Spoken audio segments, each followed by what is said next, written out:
Olá, irmãos, sejam bem-vindos ao nosso curso do Ministério Diaconal. Hoje seguimos para a nossa 8ª aula, cujo tema é a fé do diácono. O texto que gostaria de destacar para esta nossa aula se encontra em 1 Timóteo, capítulo 3, versículo 9, que diz assim: devem ser comprometidos com o segredo da fé e viver com a consciência limpa. Uma das qualificações do diácono é ser alguém comprometido em guardar o segredo da fé. É interessante perceber que o compromisso com o segredo da fé precede o viver com a consciência limpa.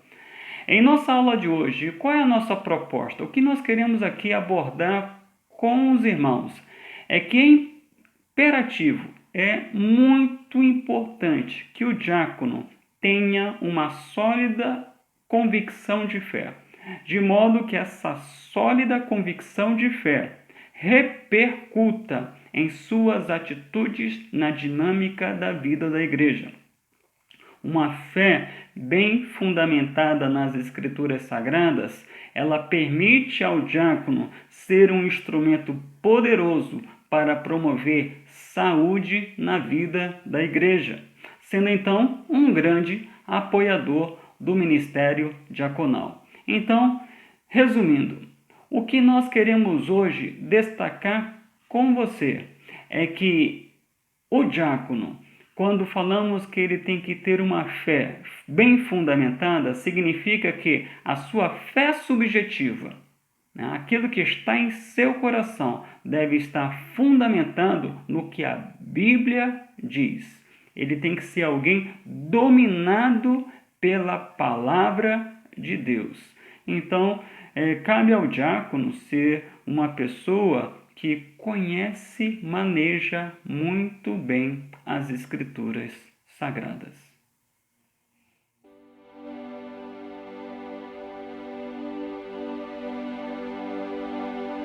De sorte a corroborar essa ideia de que o diácono tem que ser alguém que conhece muito bem a Bíblia Sagrada, eu quero aqui destacar o exemplo de Estevão, homem de fé. A palavra do Senhor em Atos capítulo 6, versículo 9 e 10 diz o seguinte: um dia, porém, alguns homens da chamada Sinagoga dos Escravos Libertos começaram a discutir com ele. Ele quem? Estevão. Eram judeus de Cirene, de Alexandria, da Cilícia e da província da Ásia. Nenhum deles era capaz de resistir à sabedoria e ao espírito pelo qual Estevão falava. Estevão era um homem de fé. Contudo, meus irmãos, essa fé tinha um objeto.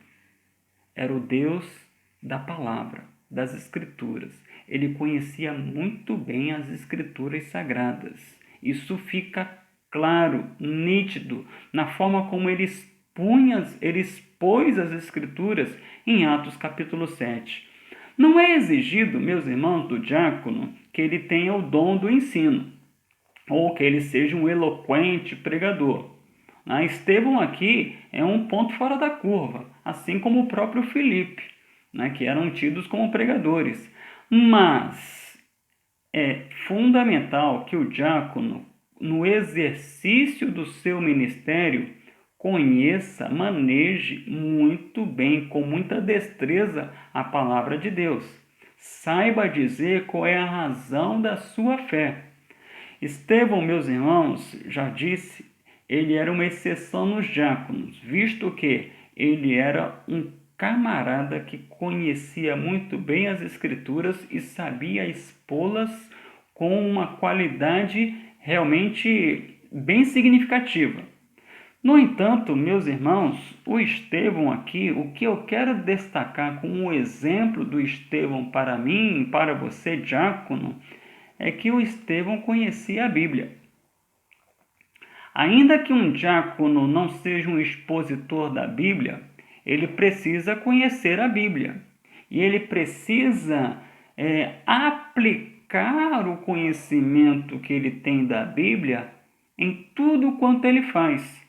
Porque se queremos atitudes no ministério diaconal que sejam atitudes significativas, que glorificam o nome do Senhor e abençoam a vida da igreja, essas atitudes devem ser atitudes que correspondam ao que o texto diz, correspondam ao que a Bíblia diz.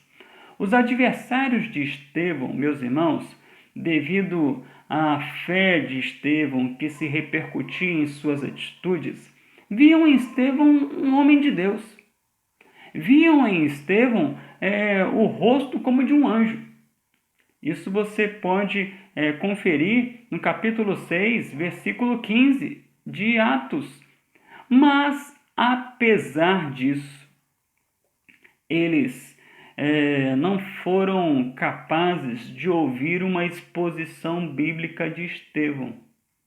Porque Estevão chegou a um determinado momento da sua exposição e ele confrontou os pecados daquele grupo, denunciando-os, chamando-os de assassinos, porque eles haviam matado um homem justo. Eles eram os mandantes do assassinato de Jesus Cristo. Segundo Estevão, Jesus ele foi assassinado. E os mandantes daquele crime eram os que se diziam ser os guardiões da palavra de Deus. Isso, meus irmãos, fez com que aquele grupo sentenciasse Estevão à morte por apedrejamento, cometendo mais um crime.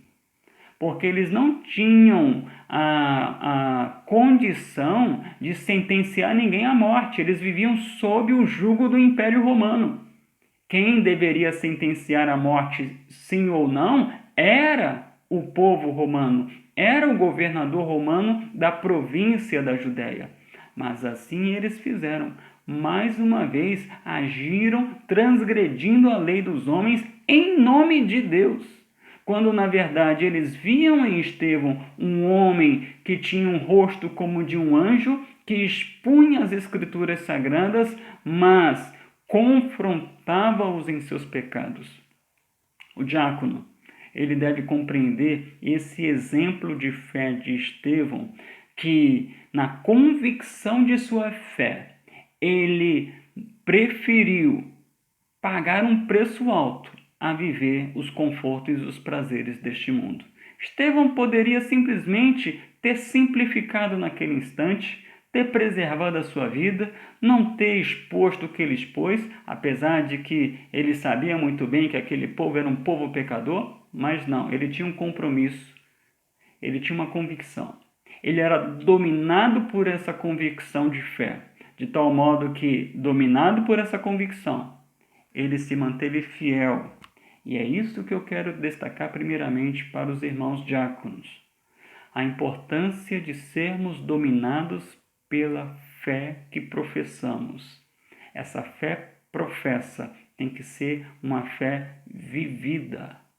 E Estevão, ele sabia a Bíblia, ele sabia expor a Bíblia, ele tinha coragem de confrontar as pessoas em seus pecados, ainda que isso lhe custasse muito caro, porque melhor agradar a Deus do que aos homens. E diante disso, meus irmãos, eu quero expor aqui a seguir algumas doutrinas que são doutrinas básicas, fundamentais da fé cristã, ao qual o diácono precisa saber manejar com muita destreza. Ele tem que conhecer essas doutrinas e prosseguir em conhecer. Ele não pode jamais dizer, eu já sei. Não, eu estou sempre aprendendo e quero aprender cada vez mais. Então, siga agora com a nossa aula, tendo aí um apanhado geral das doutrinas que compreendemos como as doutrinas fundamentais da fé cristã.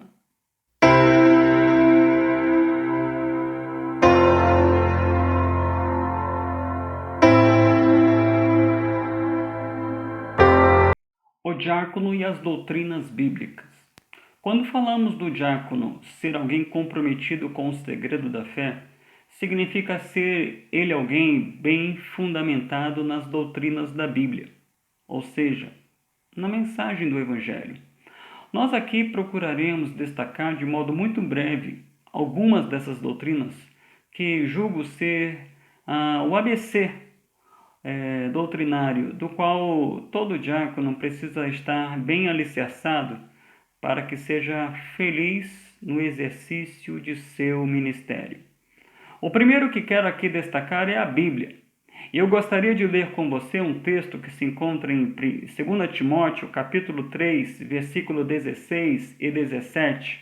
É um texto bastante conhecido de todos, que diz o seguinte: toda a Escritura é inspirada por Deus e útil para o ensino, para a repreensão, para a correção, para a educação na justiça, a fim de que o homem de Deus seja perfeito e perfeitamente habilitado para toda boa obra. Como batistas que somos, entendemos que a Bíblia é a nossa única regra de fé e prática. Compreendemos que a Bíblia é a palavra inspirada de Deus. O diácono precisa estar convicto de que essa coleção de livros, de gêneros literários distintos, que vão desde a lei, história, poesia, profecia, evangelhos, cartas e revelação, essa coleção de livros foi inspirada por Deus. Homens, cerca de 40 homens inspirados por Deus, escreveram as Sagradas Escrituras. O diácono precisa ter convicção de que a Bíblia é inerrante, infalível, digna de confiança. Não há como o homem chegar até Deus, senão por meio da palavra revelada pelas Escrituras Sagradas. O Espírito Santo, ele age em nosso coração, nos fazendo compreender essa palavra. Não é à toa que Filipe, diácono, perguntou ao eunuco da Etiópia: entende tu o que lês? Porque é preciso que se compreenda as Sagradas Escrituras. E você se recorda do que o eunuco disse para Filipe, o diácono? Como compreenderei se não houver quem me explique? É preciso um instrumento humano para explicar a palavra, para dar os primeiros passos. Os diáconos são fundamentais na vida da igreja, até mesmo para discipular novos crentes.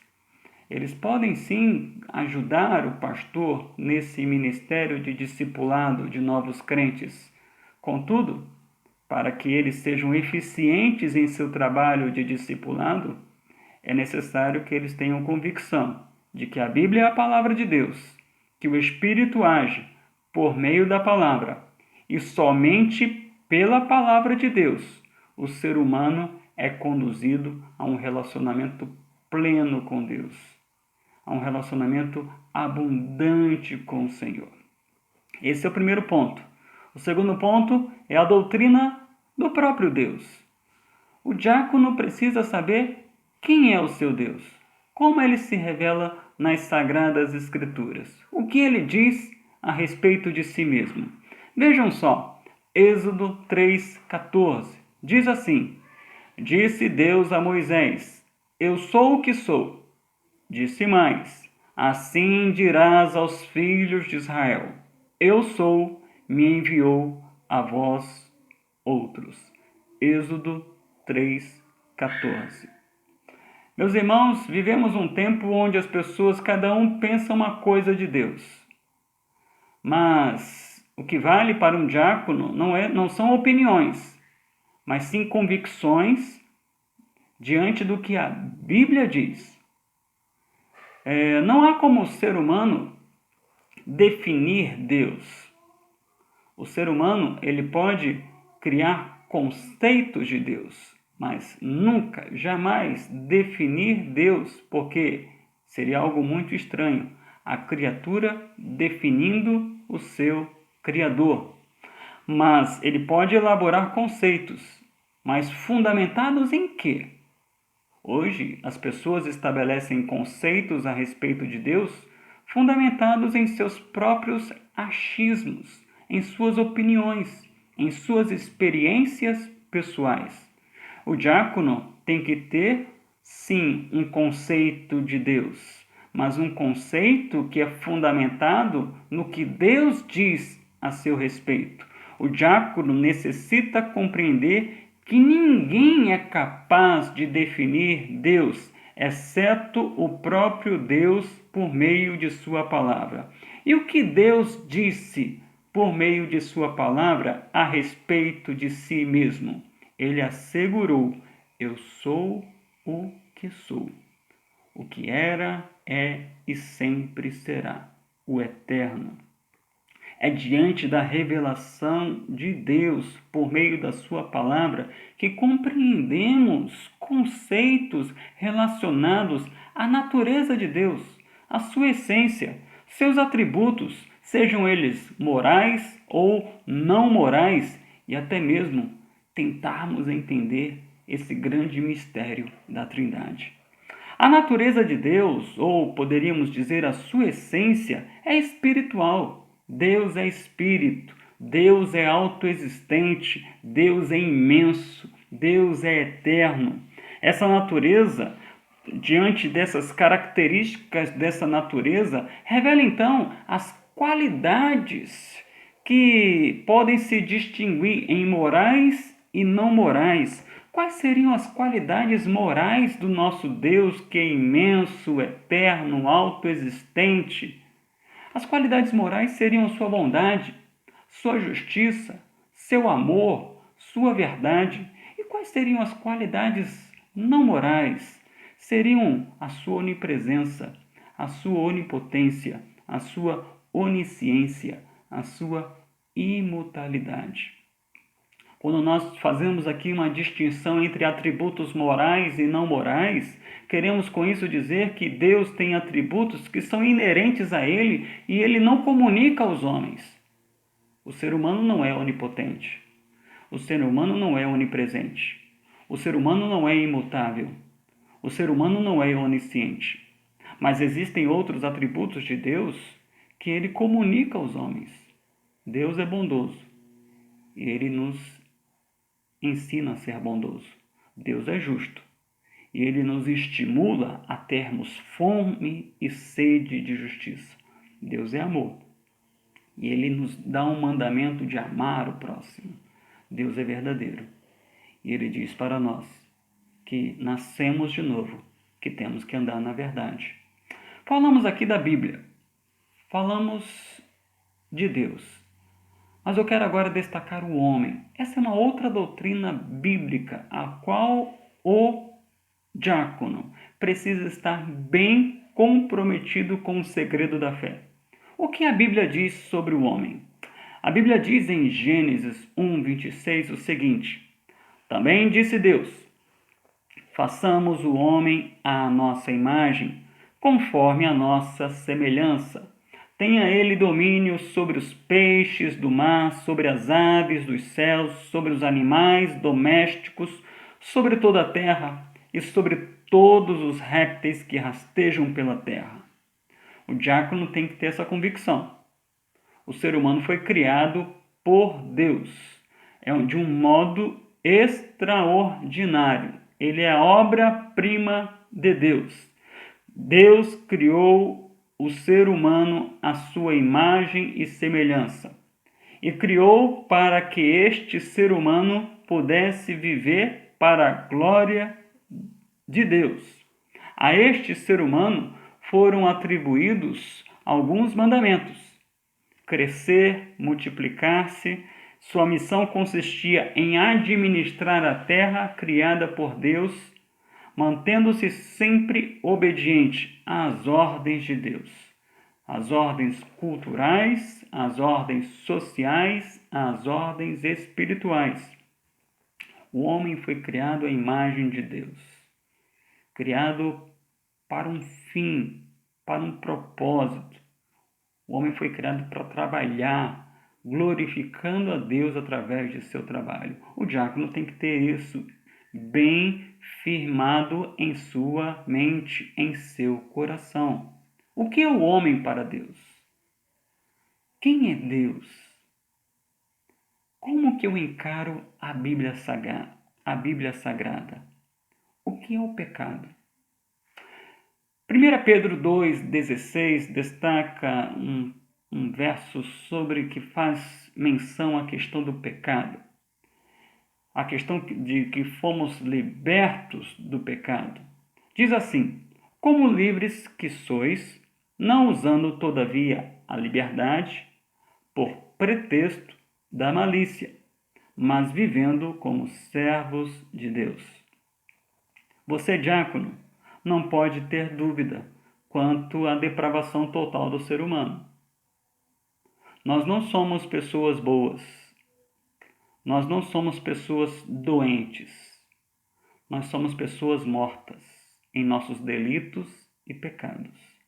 Nós somos pessoas que, dia após dia, revelam a sua natureza pecaminosa por meio de suas atitudes. Não há um justo, disse Paulo. Não há um justo, nenhum sequer.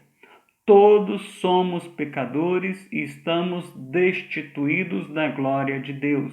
Romanos 3:23. Esse é um texto que você tem que ter memorizado em sua mente. Romanos 6:23. Qual é o resultado do pecado? O salário do pecado é a morte, mas o dom gratuito de Deus é a vida eterna por Cristo Jesus. O diácono, ainda que ele não seja um pregador, ainda que ele não seja um professor, mas ele é um discipulador. E como discipulador, ele precisa ter bem fundamentado quem nós somos.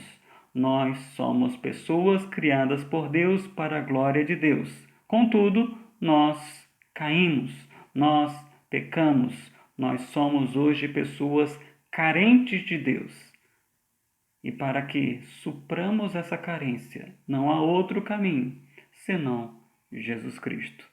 O pecado é uma rebelião do homem para com Deus, do homem para com a bondade de Deus. E conforme disse Pedro na sua carta, uma vez que fomos livres do poder do pecado, não podemos usar essa liberdade para dar ocasião aos nossos próprios desejos e paixões carnais.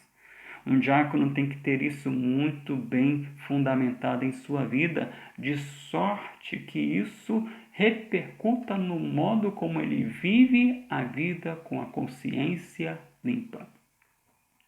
Outro ponto importante, fundamental, que é o clímax da história da salvação, é o próprio Senhor Jesus Cristo. Um diácono, um servo de Cristo, tem que conhecer o seu Senhor. Jesus Cristo é o Verbo que se fez carne e habitou entre nós, cheio de graça e de verdade. Vimos a sua glória, glória como do unigênito do Pai. João diz isso em seu Evangelho, no capítulo 1, versículo 14. É imperativo que o diácono saiba que Jesus é o eterno Filho de Deus, que assumiu a natureza humana, que viveu entre nós, Deus, homem, 100% Deus, 100% homem, que entre nós teve fome, sede, cansaço, tristeza, que demonstrou, sim, sentimentos, necessidades, contudo, distinto de nós, ele não tinha pecado. Diferente de nós, ele tinha completo domínio sobre sua vida. Sua vida e obra se deu mediado pelo poder do Espírito Santo. Sua morte na cruz do Calvário aconteceu para satisfazer a justiça de Deus. Porque Deus disse: a alma que pecar, essa morrerá. Quem deveria morrer somos nós, pecadores, o mundo inteiro. Mas Deus prova o seu amor para conosco em que Cristo morreu por nós, sendo nós ainda pecadores. Romanos 5:8. Diácono, esse é um verso da Bíblia que você tem que ter memorizado. O sacrifício de Jesus foi aceito por Deus, e a prova disso foi a sua ressurreição corpórea. Entenda isso, meus irmãos. Jesus não é um espírito.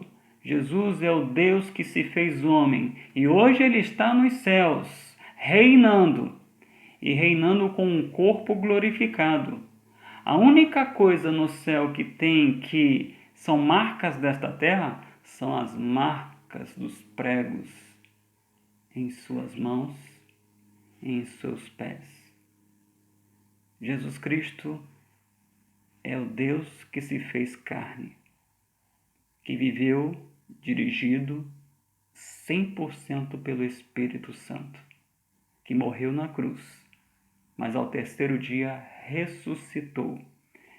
E se nós não acreditarmos na ressurreição corpórea, ora, disse Paulo, nós somos pessoas infelizes, porque essa é a nossa esperança.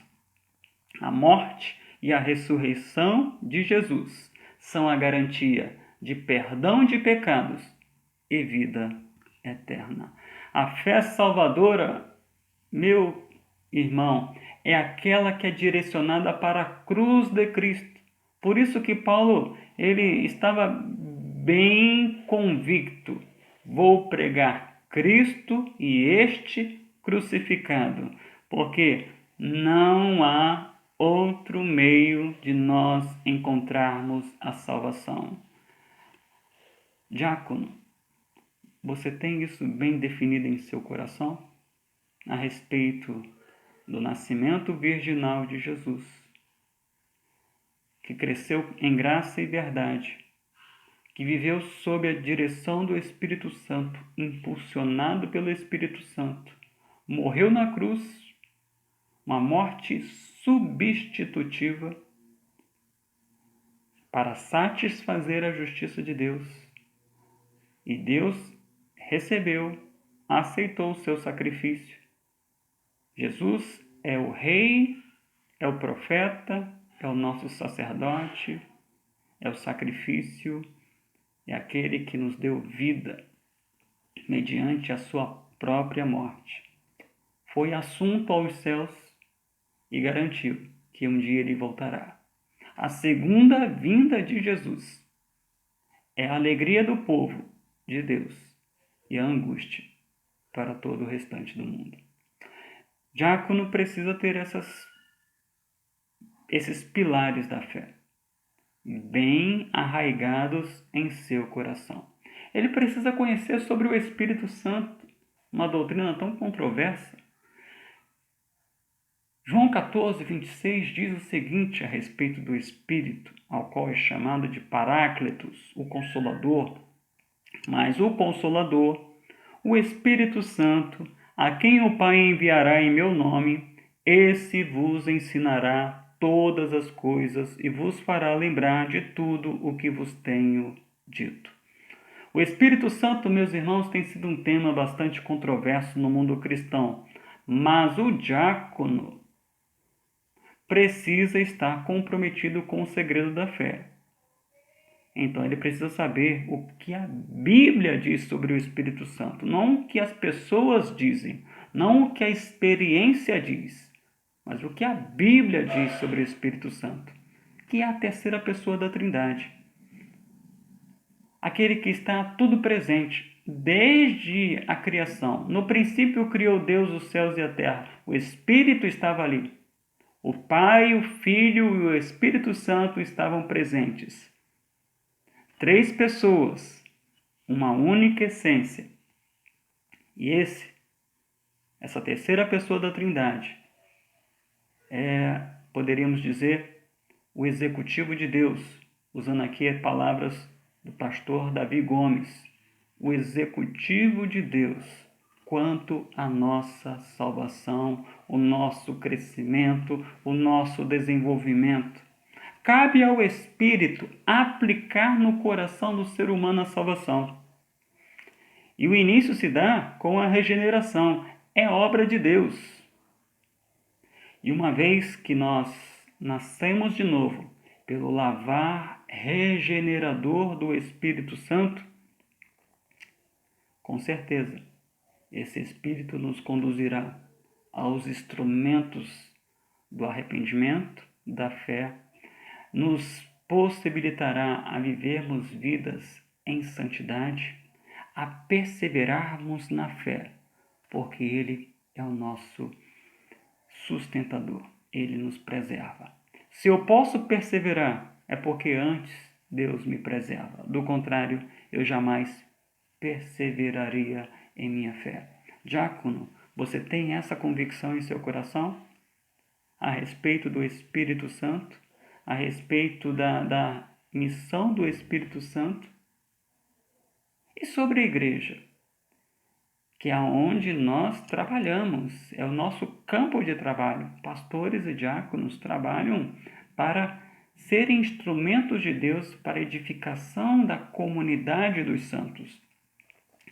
Jesus Cristo disse em Mateus 16:18 o seguinte: também eu te digo que tu és Pedro, e sobre esta pedra edificarei a minha igreja, e as portas do inferno não prevalecerão contra ela.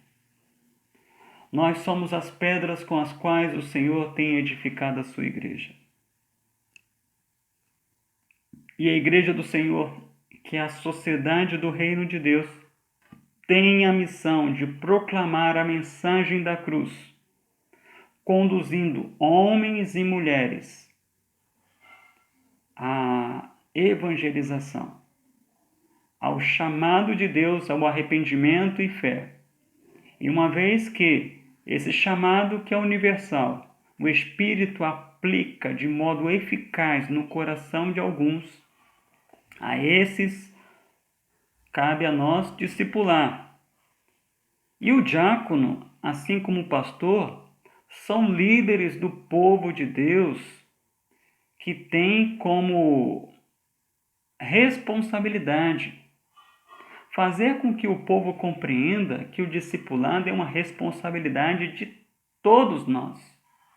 Quando Jesus Cristo disse em Mateus 28, verso 19 a 20, portanto, ide, façam discípulos de todas as nações, batizando-as em nome do Pai, do Filho e do Espírito Santo, ensinando-as a observar todas as coisas que eu vos tenho mandado, e eis que estarei convosco por todos os dias até a consumação do século. Não era uma ordem restrita àquele grupo que ali estava com Jesus. É uma ordem para a igreja. Somos a igreja, então essa ordem é para cada um de nós. O diácono, juntamente com o pastor, tem que sempre lembrar a igreja de que ela não é um auditório. Tem que sempre lembrar a igreja que a igreja não é um ramo de atividade. Tem que lembrar a igreja que a igreja é um povo, que a igreja tem uma missão. Sua missão consiste em glorificar a Deus. Mas de que modo ela cumpre essa missão? Cuidando de pessoas, anunciando Cristo a pessoas, discipulando essas mesmas pessoas, assistindo essas pessoas, revelando para elas o que a Bíblia diz e o que se espera de um crente, conforme o que a Bíblia diz. Para que o diácono seja bem-sucedido em suas tarefas administrativas, em suas tarefas nos cultos públicos, em suas tarefas no dia a dia com a membresia da igreja, ele precisa compreender o que é a igreja. Nós somos o povo de Deus. O diácono, uma vez que ele está convicto da missão e da visão da igreja, ele tem o trabalho de repercutir esses valores de modo prático, porque, meus irmãos, todos nós temos bem claro em nossa mente qual é a missão da igreja, qual é a visão da igreja. O grande desafio é isso se tornar cultura da igreja. O modus operandi da igreja, ser algo que é visto desde a entrada dos cultos, a forma como nós nos olhamos, nos relacionamos, a forma como nós nos debruçamos na Bíblia, no estudo da Bíblia, em tudo quanto fazemos, se percebe que ali existe uma cultura forte. E essa cultura forte é forte, apesar de pessoas serem fracas. Mas é na fraqueza que elas encontram forças. A igreja conduz a sua administração, a igreja conduz o seu ensino, a igreja conduz a sua evangelização, a igreja mostra o seu engajamento missionário, pautada nessa missão, nessa visão, nos valores do reino. E é mister que o diácono revele compromisso com o segredo da fé e com viver com uma consciência limpa. E por fim, meus irmãos, não querendo aqui achar que eu vou estar apresentando todas as doutrinas bíblicas, eu estou simplesmente fazendo um resumo, uma síntese da síntese das doutrinas bíblicas, as quais eu e você temos que viver todos os dias da nossa vida cavando, querendo aprender cada vez mais. E por fim eu quero dizer sobre a escatologia, sobre a promessa da segunda vinda de Jesus Cristo. Porque, meus irmãos, não é aqui o nosso descanso. Tem muita gente que está sofrendo, mesmo sendo crente, diante dos infortúnios que passam o nosso país e o mundo. Mas ora, meus irmãos, a Bíblia já não deixa claro que isso haveria de acontecer? Por que estamos surpresos? Ainda que doa, sabemos que essas dores são as dores de parto diante do mundo que está por vir. E esse mundo por vir virá com a volta de nosso Senhor Jesus. Volta esta que ele prometeu. Veja o que diz Atos 1:11. Varões galileus, por que estáis olhando para as alturas? Esse Jesus que dentre vós foi assunto ao céu, virá do modo como vistes subir. Escatologia é o estudo das últimas coisas. São muitas as teorias a respeito do fim.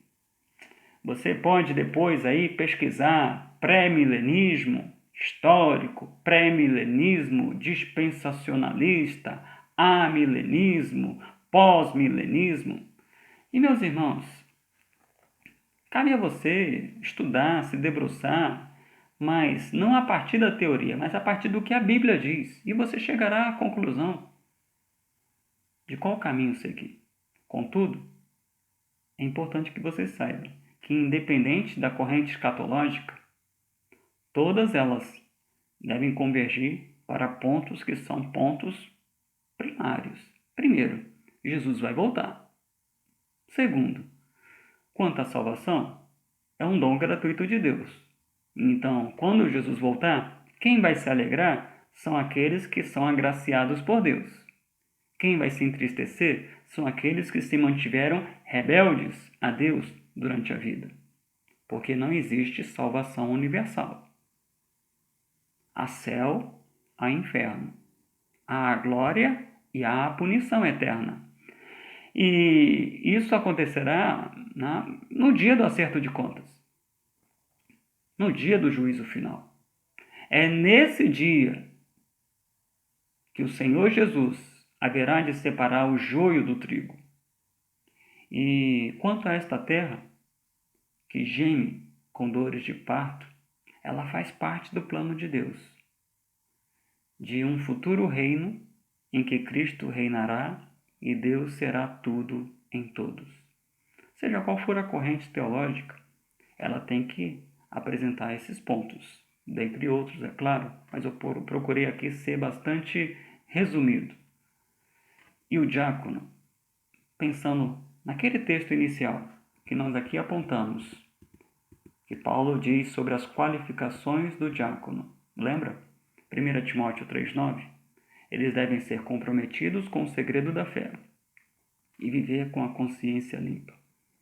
O segredo da fé é a Bíblia, é manusear bem a Bíblia, o Evangelho que a Bíblia nos apresenta.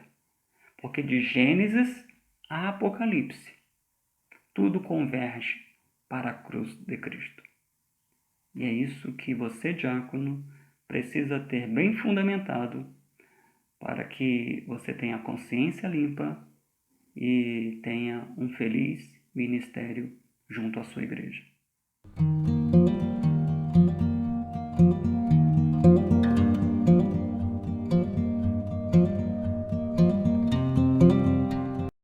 Bom, meus irmãos, chegamos ao final de nossa aula de hoje a respeito da fé do diácono. E percebemos que a fé do diácono subjetiva, ela está diretamente relacionada à sua fé objetiva, ou seja, a compreensão do que a Bíblia diz.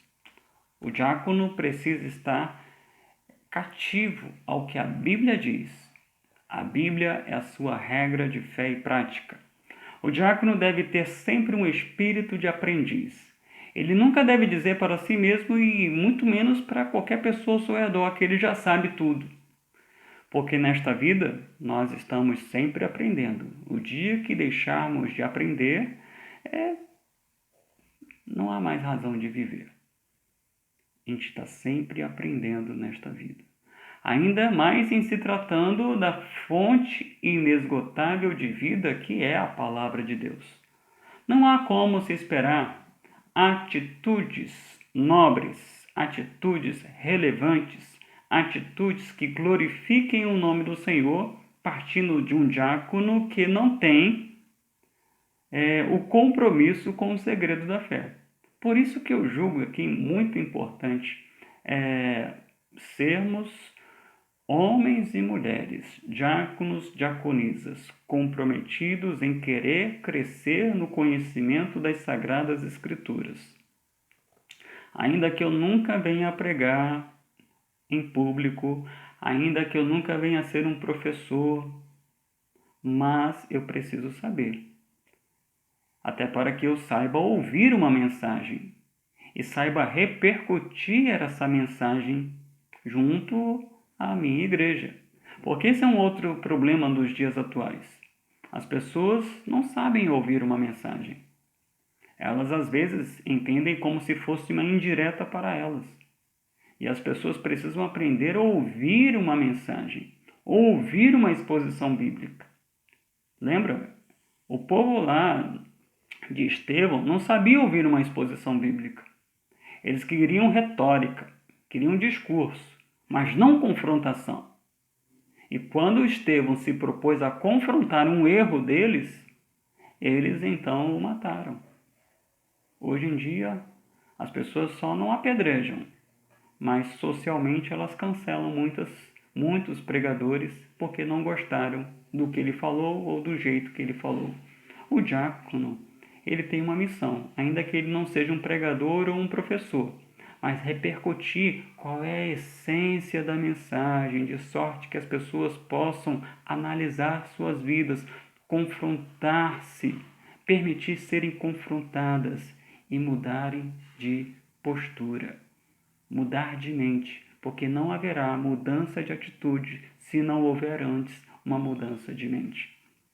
Conforme Paulo apresentou ao jovem pastor Timóteo, o diácono necessita ser alguém comprometido com o segredo da fé e viver com a consciência limpa.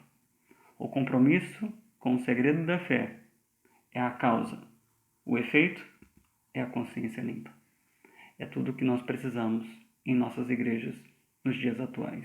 Homens e mulheres comprometidos com o segredo da fé, tendo atitudes que acontecem com uma consciência limpa. Que Deus te abençoe. Um ótimo dia a todos. Nos vemos na próxima semana.